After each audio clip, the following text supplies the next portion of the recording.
God, or gods. Emil sat in the dimly lit radio laboratory, his eyes fixated on the laptop screen. The room was flooded with an eerie light as various unsettling images flashed before him. There were clips of a possessed woman being prayed over by a priest, Muslims in prayer, a blood tear statue, and other disturbing visuals. The final video showed an angel or a god, captured on camera in an otherworldly moment. As these images played out, Emil's voiceover echoed his internal struggle. Karl Marx said that religion was made by humans, driven by greed and pride. But with all these different beliefs, how do I know what's right? Suddenly, Emil can be seen standing in the lab, his finger hovering over the pause button. The teacher, looking both strict and slightly puzzled, approached him. Very controversial, but interesting. Are you sure about this, Emil?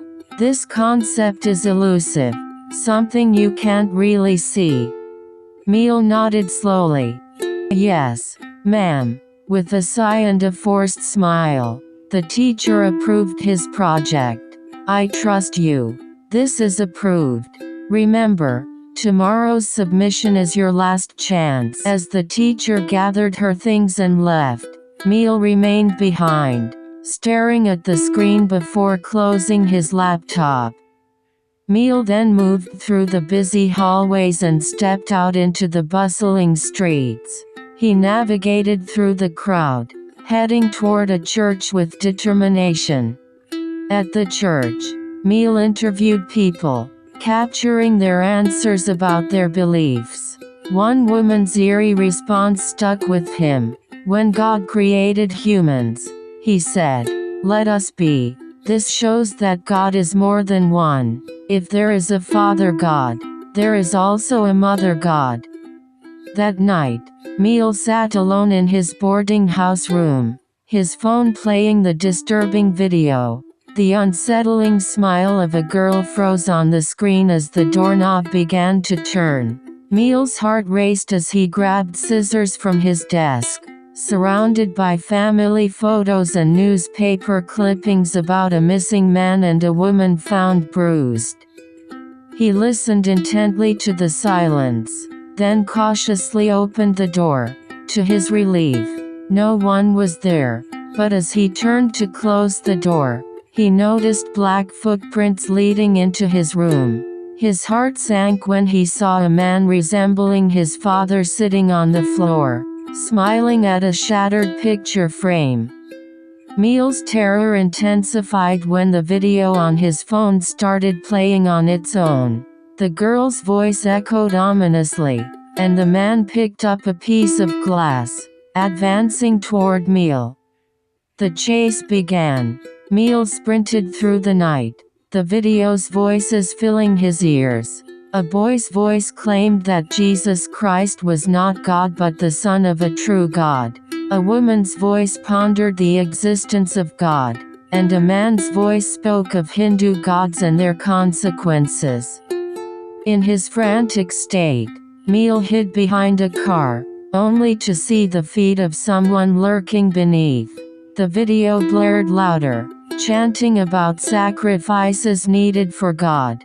Panic surged as his father, now a terrifying figure, grabbed Emil's leg. In a desperate struggle, Emil seized the scissors and thrust them into his father's side. His face reflected regret and hopelessness as he grabbed a rock and struck his father's head repeatedly, lost in a frenzied rage. The video continued its relentless chant, growing deafening. When the chaos subsided, Emil stood on the silent road, his face smeared with blood, his father's lifeless body lying in the darkness. He retrieved his cell phone and played a video of his mother, her bruised face showing a forced smile. Her muffled voice spoke of her worries and apologies. "Son, sorry if I can't send anything right now. I prioritized your father's medicine. I always keep him in his room so he won't cause trouble, but he sometimes manages to get out, so it's unavoidable that he hurts me." The night passed. Emil soon found himself back in the laboratory, where the projector displayed the same message. As the room was flooded with light, Emil stood, his face a blank canvas. He began to chuckle faintly, then laughed uncontrollably, his laughter escalating into madness. His teacher, concerned, approached and placed a hand on his shoulder. "Emil, are you okay?" Through his manic laughter and tears, Emil turned to her, his voice trembling. Ma'am, my father is gone. He killed my mother, and I killed him. I didn't want to lose my father. He was innocent, but he killed my mother. I killed my father. Ma'am, can God still forgive me? I don't know what's right anymore." His voice echoed in the stillness. In his frantic search for salvation, Emil found himself lost in the chaos of his own choices, struggling to understand if there could be redemption in a world where he no longer knew the difference between God or gods.